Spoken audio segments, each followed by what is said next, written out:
আসসালামু আলাইকুম রহমতুল্লাহ। কেমন আছেন সবাই? আশা করছি সবাই ভালো আছেন। তো আমি হঠাৎ করে এই রাস্তা দিয়ে আসতে একটা বিষয় আমার চোখে পড়লো। চোখে পড়ার পরে আমার বিষয়টা খুবই ভালো লাগছে। তো দেখেন চারপাশে যে একটা লোকালয়বিহীন রাস্তা, আর এই রাস্তার অপোজিটেও কোনো বাড়িঘর দেখা যাবে না। মূলত এখানে হচ্ছে এমন অবস্থা, তো এই লোকালয়ের চারপাশে মানুষবিহীন। তো হঠাৎ যদি কেউ এখানে পানি খাইতে চায় বা তৃষ্ণার্ত হয়ে যায়, সেক্ষেত্রে এখানে এক হাজি সাহেব উনি এই ব্যবস্থাটা করেছে। দেখেন পাশে একটা নলকূপ রাখছে, নলকূপের পাশে একটা সাইনবোর্ড আকারে দেওয়া আছে। তো বিষয়টা দেখে আমার কাছে খুবই ভালো লাগলো, আলহামদুলিল্লাহ। তো এই বিষয়টার জন্য তার জন্য দোয়া করি যে এত সুন্দর একটা কাজ, মানে মানুষের সেবা, এটা নিঃস্বার্থভাবে বলা যেতে পারে।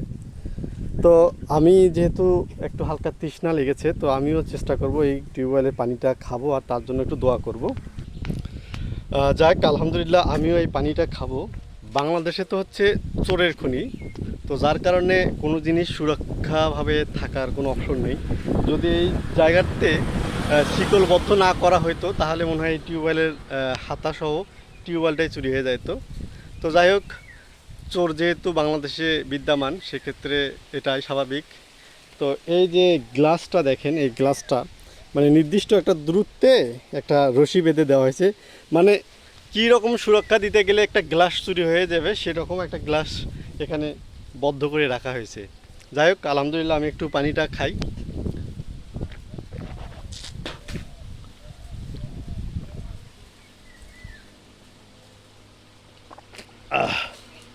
আলহামদুলিল্লাহ।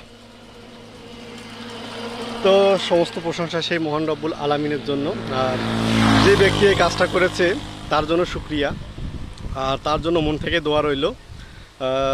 জায়গাটাও অনেক সুন্দর, আর এখানে শুধু পানি খাওয়ার জন্যই নয়, আশেপাশে যদি কেউ জমিতে ওষুধ স্প্রে করে বা গাছে স্প্রে করে, এদিকে আমের গাছ, বিভিন্ন বাগান, তারপর সবজি ক্ষেত আছে, তো সেই ক্ষেত্রে সেগুলোতে যদি মেডিসিন স্প্রে করতে হয়, সেক্ষেত্রে পানি নিতে হবে। তো পানি নেওয়ার জন্য এখানে এই পদ্ধতিটাও রাখেছে। তো বেশ ভালো লাগলো, এটা আমার দেখে খুব ভালো লাগলো। রাস্তার পাশে এই রকম সুন্দর একটা বিষয় দেখে যথেষ্ট পরিমাণ উৎসাহিত হলাম। যদি কখনো এই রকম সুযোগ হয়, চেষ্টা করব মানুষের পাশে থেকে এরকম একটা ব্যবস্থা করার। তো ভিডিওটা আর দীর্ঘ করব না, সবাই ভালো থাকবেন, আর এই ব্যক্তিটার জন্য পারলে মন থেকে দোয়া করবেন। আল্লাহ হাফেজ।